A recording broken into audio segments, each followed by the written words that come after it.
Welcome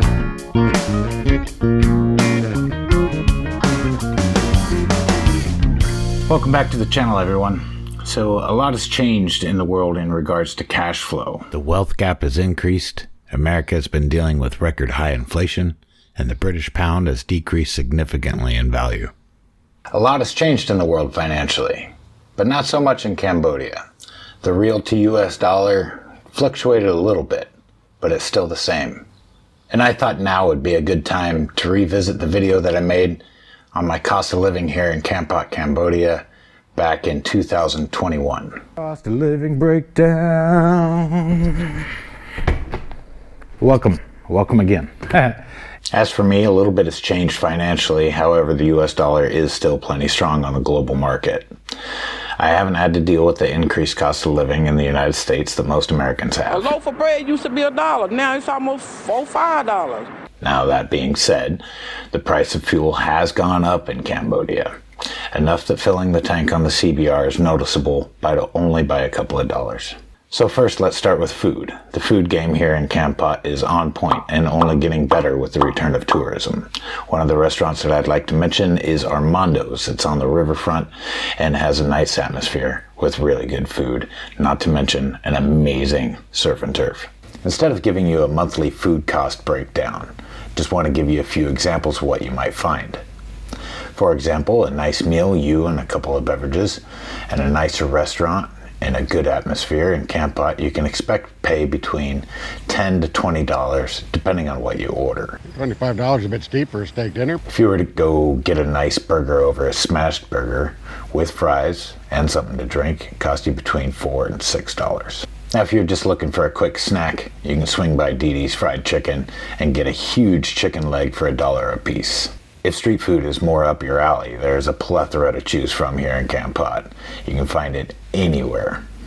Now, if you're living here with others, maybe a missus or a family, then eating at home probably will be more cost effective. You can go to the main SAR and pick up just about anything that you want, whether it's fresh meat or fresh vegetables, rice, anything you want there, and then you can just bring that home and cook it yourself, and you'll save yourself a ton of money. If you prefer to eat at home but still maintain a Western diet, there are some modern supermarkets here in town, such as Fare Plus. Western style items, though, will cost you a premium. For example, if you were to go out and get a case of Vital water, it would cost you about $3.50. If instead you want to drink Fiji water, this little bottle will end up costing you $2.75 by itself. Next up is the bills. So let's start with the cell phone and internet bill. So I use Smart, as I did before, still on my $8 a month. And that gives me all the data that I could use. Rarely connect Wi-Fi on my phone.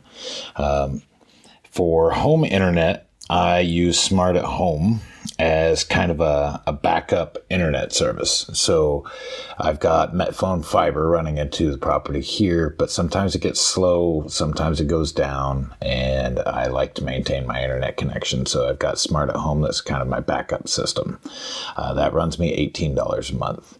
If you come and end up going that route, you can get a free router when you prepay for 2 months. So $36, you got 2 months of internet and a free router. So pretty good deal there. Next is the water bill. So my water bill coming into the house is about $1.50. That's not drinkable water. That's just water coming to the sinks, the toilet, laundry machine, shower, and I use it to wash my motos. Drinking water cost me about $1.50 a month, sometimes $3 a month, depending on how much water I drink out of the big jug. So I get a 5-gallon jug for $1.50. There are some people saying that there's a mineral water available somewhere in town for $1.75, but I haven't seen it yet. I also go through a couple of cases of water, just because the bottles are convenient, and just throw them under the seat of the moto and you've got water wherever you go. Electricity. Now, this can be a variable. So for me, I've got 3 air cons. I've got one in the main area of the house, I've got one in the bedroom, and one here in the studio. I keep the house one at about 26C, and that runs 24/7. My electric bill's about $110 to $130 a month. It's a little high, I know. But I've got a buddy in town that's got a small little studio apartment, and he runs aircon pretty much all day long, and his bill's about $40 to $45 a month. Transportation. So I still recommend using PassApp. So PassApp will get a tuk-tuk to your location. You can put in your destination if you'd like to, and it tells you how much that ride's going to cost ahead of time. Using PassApp also gives you the option of paying with ABA. So if you don't have small money in your wallet or whatever, you can still pay that way. Motorbike rentals are available about $90 a month for a long-term rental. You can usually get them for like $5 a day if you don't need to use it that often. Me personally, I use my Airblade all the time. It's kind of my grocery getter. Anytime I need to run into town to grab something, that's my go-to. I've also got a CBR. I use that for transportation from time to time, but that's kind of part of my entertainment because I'm a bike guy. Housing. Housing is going to be another variable in your cost of living here in Kampot. So whether you want an 8-bedroom house with a swimming pool or just a small studio apartment. Studio apartments in and around the city cost about $100 a month. I've seen some up to $150. It all depends on the amenities in the building. Me personally, I've got a 2-bedroom, 2-bathroom house. I've converted the 2nd bedroom into a studio and workplace, and I'm a little bit outside of town, but I can be in town within a few minutes. I pay $250 a month in rent. My landlord's decreased that price over time.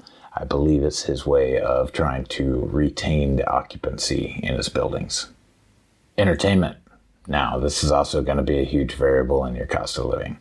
So what do you want to do? Do you want to go out every night, or do you want to go out maybe just on the weekends, 2, 3, maybe 4 times a week? Me personally, when I go out, I spend between $5 and $10 a night.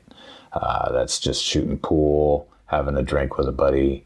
I don't really drink that much, so usually it's just a Coke. My average bar tab is about $5, maybe $6. Now, there are plenty of things to do around Kampot. So if you're an adventure type, or if you just want to ride kayaks down the river, you've got lots of options as far as entertainment goes. Some things cost more than others, but that's up to you to decide. The people who've come to live here seem to think that they made a very wise decision coming to live here. It seems to be a happy little town, and a town where everyone seems to be contented, so I don't suppose you can fault that at all, really. Now, as you're seeing my cost of living breakdown, please keep in mind this is not typical. I've seen people live in Kampot as cheap as $500 a month. I have a very good friend of mine that is living on $1,000 a month, and he's living quite comfortably. Akoncharan sambrap mo video robakanyom.